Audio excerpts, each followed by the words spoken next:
আমরা যেহেতু প্রস্তাব করেছি, দলের ভারপ্রাপ্ত চেয়ারম্যান এবং ছাত্র দলের সাংগঠনিক অভিভাবক জনাব তারেক রহমান আমাদের এই সিদ্ধান্ত অনুমোদন করেছেন। সুতরাং বাহির থেকে কি বললো সেটি আসলে খুব বেশি প্রাসঙ্গিক নয়, বরং আমরা বিশ্বাস করি যারা আন্দোলন সংগ্রামে অংশগ্রহণ করেছে এবং আগামীতে আন্দোলন সংগ্রামে অংশগ্রহণ করতে পারবে আমরা তাদেরকে মূল্যায়ন করেছি। কমিটির আকার ছোট এবং বড় এটি আসলে খুব বেশি প্রাসঙ্গিক নয়। আমরা বিশ্বাস করি যে আন্দোলন সংগ্রামে যারা অতীতের মতো ভবিষ্যতে ভূমিকা রাখতে পারবে আমরা তাদেরকে মূল্যায়ন করেছি।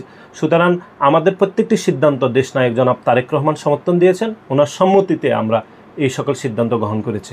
রাজনীতির মাঠে ময়দানে এরকম সিদ্ধান্ত অতীতে হয়েছে, ভবিষ্যতে হয়তোবা হবে, হবে। আমরা বিশ্বাস রাখি যে আন্দোলন সংগ্রামে আমরা রয়েছি, সে আন্দোলন সংগ্রামে যারা অত্যন্ত ত্যাগী পরিশ্রমী আন্দোলন সংগ্রামে মাঠে ছিলেন, জেল জুলুম খেটেছেন, দেশনায়ক জনাব তারেক রহমানের নেতৃত্বে আন্দোলন সংগ্রামকে সফল করার জন্য যারা এই খুনি শেখ হাসিনা সরকারের বিরুদ্ধে আন্দোলন সংগ্রাম করেছেন তাদেরকে আমরা অগ্রাধিকার ভিত্তিতে মূল্যায়ন করেছি।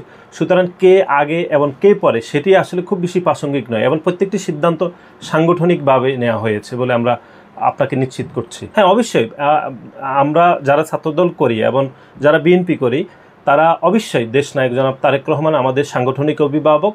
আমরা প্রত্যেকটি সিদ্ধান্ত ওনার সাথে পরামর্শ করে নিয়েছি এবং উনি যে সিদ্ধান্ত আমাদেরকে নির্দেশনা দিয়েছেন সেই সিদ্ধান্ত মতে আমরা সিদ্ধান্ত গ্রহণ করেছি এবং এর বাইরে আসলে কোনো বিষয় বিবেচ্য নয়। আর যেহেতু আমাদের একটা কেন্দ্রীয় কমিটির কাজ অনেক দিন ধরে আমরা করছি, সেজন্য আমরা ঢাকার বাইরে রাজশাহী বিভাগ এবং ফরিদপুর বিভাগে আমরা কর্মীসভা করেছি। 14টি জেলা ইউনিটের কর্মীসভা আমরা শেষ হয়েছি, 2টি বিশ্ববিদ্যালয় সহ।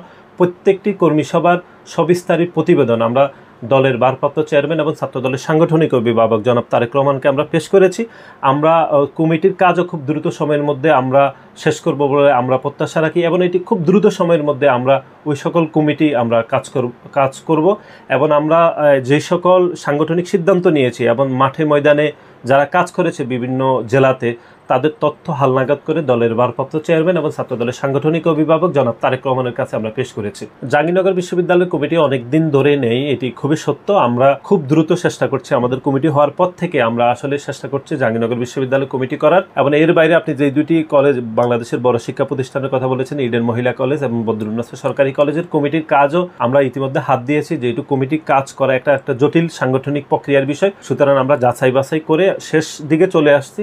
খুব দ্রুত সময়ের মধ্যে জাহাঙ্গীরনগর বিশ্ববিদ্যালয়, ইডেন মহিলা কলেজ এবং বদরুন্নেছা কলেজ ছাত্র দলের কমিটি আমরা করতে পারবো ইনশাল্লাহ। দেখুন, আমরা তো আন্দোলন সংগ্রামের মধ্যে রয়েছে। বিগত যে 3টি জাতীয় নির্বাচন অনুষ্ঠিত হয়েছে, 3টি নির্বাচন জনগণ ঘৃণাভরে প্রত্যাখ্যান করেছে। 2014 সালের যে অবৈধ নির্বাচন এবং 2018 সালের নিশিরাতের নির্বাচন এবং 2024 সালের 7 জানুয়ারি যে দামি নির্বাচনের মাধ্যমে একটি দামি সরকারের হয়ে একটি অবৈধ সরকার প্রতিষ্ঠা হয়েছে, প্রত্যেকটি নির্বাচন জনগণ প্রত্যাখ্যান করেছে। এবং এই প্রত্যাখ্যানের আগে যে সকল আন্দোলন সংগ্রাম হয়েছে, প্রত্যেকটি আন্দোলন সংগ্রামে বাংলাদেশ জাতীয়তাবাদী ছাত্রদল বিএনপির ব্যানগার্ড হয়ে জনগণের সাথে সম্পৃক্ত হয়ে এবং সাধারণ শিক্ষার্থীদেরকে নিয়ে কিন্তু আন্দোলন সংগ্রাম করেছে।